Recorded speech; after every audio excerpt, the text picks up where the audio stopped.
Hello, guys. So I was asked today exactly what makes a good PvE team.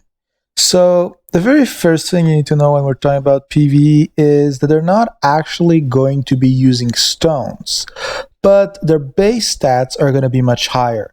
So certain things you don't need to be worried about are going to be penetration, high crit rates, even high damage is not going to be a big thing you're going to meet, but instead you're going to be able to see insane values for speed, some really decent reflex, and they're usually going to have every single one of their skills maxed out. So this is why in PvE, you usually are going to check out the skills of every single opponent, or of course, after a certain point of time, you know them, just to know what's going to be possible. And certain skills that usually don't have any value in PvP are actually going to be very powerful in PvP. A lot of players that are usually basically considered banned in PvP are going to have value in PvE. The first I'm going to think of course, is going to be Hercules, just because no one uses him because of his Nemesis chain with our little friendly Metatron. Now, what are the things you're going to try to do to win in PvE? Because I know a lot of people were having problems with the super boss matches.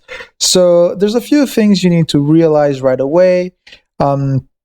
Is they're not going to have that high of a reflex, first of all. But that's going to be canceled out by the fact they're going to hit you harder and they're going to hit you faster than what you'd usually meet in PvP unless you're really endgame PvP. So one of the good ways to counter these things is going to have a percentage healing or a healing on a certain amount of damage, because how much they're able to damage you, the damage they take is actually going to be very high. Because again, like I said, they don't have defense stone, DR aces were extremely popular. So using certain stones like the dark seething abysses or even better the encompassing soul are going to allow you to create closely immortal players. In my case, I actually just use Duke as ball holder in midline, even up to COD 42. The only reason I lose that one is because I run out of time. So you're going to be able to pull off things like that in PvP there's a pretty decent chance you would have been out reflexed. As you saw in my Duke, in the prime slot there isn't even a reflex stone, and that just allows him to have that really nice survival chance. Now in frontline, you're usually going to be awaiting them to have some really good penetrators just because of that raw damage and the fact they're always going to be able to act before you.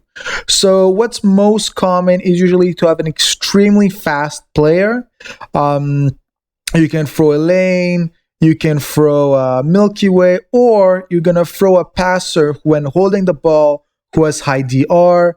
I'm thinking mainly of Lin May, of Sammy, and then usually another passer whose only objective is to pass.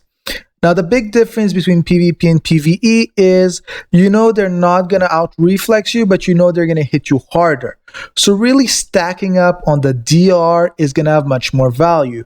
So for example, if we were to look at a Balteon, my Balteon doesn't have that high of a base reflex, but he does have 26.5 decreased damage just from the subs of my stones. And if you look at it, he has a pretty decent build, so he's going to be blocking 26% of the damage.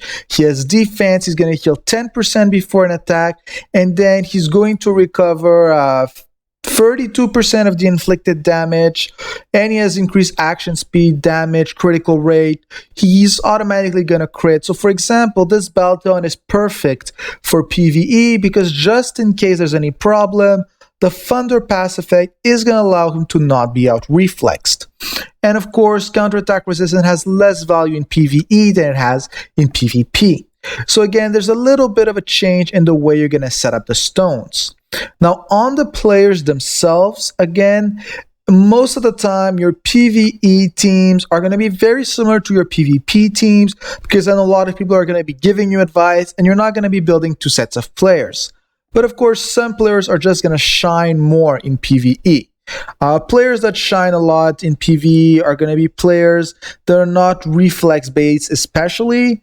The first and foremost is going to be Shu. I know he's the most underrated legend unless you understand that you need to give him counterattack resistance, but even then he doesn't feel that strong, and then you throw him in PvE and he's just able to heal your entire team and he's not going to be able to be taken out. Now, what you got to be aware is there's going to be a lot of action and speed on their team. So anyone who can heal your team's action bar or burn their spirit is extremely useful in PvE. That's why a lot of people are going to be using, even in the 5 stars, some spirit burners. The best ones, of course, are going to be people like Miho, our friendly Malcolm. I think he might be one of the strongest ones. Since he has super play, he can burn down 1.2 bars of spirit in a single attack. So really, spirit burn is going to have a great value. Now, if you're looking for some specific builds, especially for COD, there's a long list of a very simple meta that are going to be copying. It's based a lot on the long pass principle. The idea is basically to have a lot of long passers because they have high reflex, they got good resistance if you stone them correctly, and they're just going to be able to bring the ball to the front.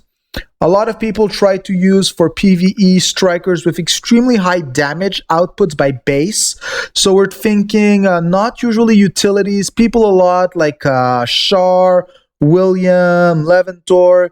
Even Vonchi is a bit more iffy on the PvE side, but that's just because I have enough Legends mid to pull it off. On the backline, you're not actually going to work so much on getting a critical resistance because it's extremely rare that they're going to crit you. But instead, you're going to be working on getting yourself some DR and getting yourself a team healer because in this case, it's going to be much more valuable, especially since team healers are going to allow you to get that really sweet action bar regain on the rest of the team. And very popularly, you're going to throw a backline passer, ideally something with a speed reduce. I'm going to think mainly of something like a Samir, who's going to be pretty nice. A backline Avaron as a healer is pretty nice. Miho's also nice. There's a list of players that are just going to shine more in PvE. For the goalkeeper in PvE, you're really going to go towards healing goalkeepers. They have a clear advantage, or goalkeepers that have stacks. I can only really think of K when I'm saying that, but I'm sure there might be someone else.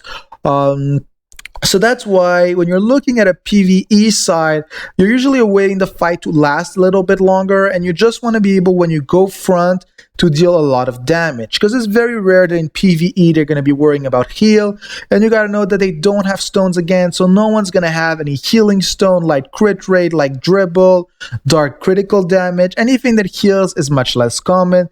But again, you just got to be really careful to those actives because those are really going to plague you.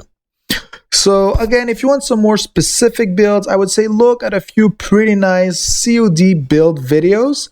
There's going to be a few ideas you can try a copy, but I know some of them didn't work as well when people tried to beat the super boss matches. I personally decided to give Encompassing Soul to 4 players and just run with them, since when people tried to attack me, it healed me, and like that I was able to counter the fact that there was the weather effect.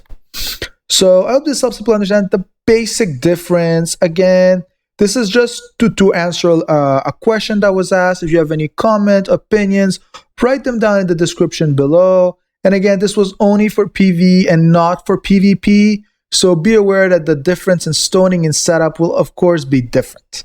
Have a good day, guys.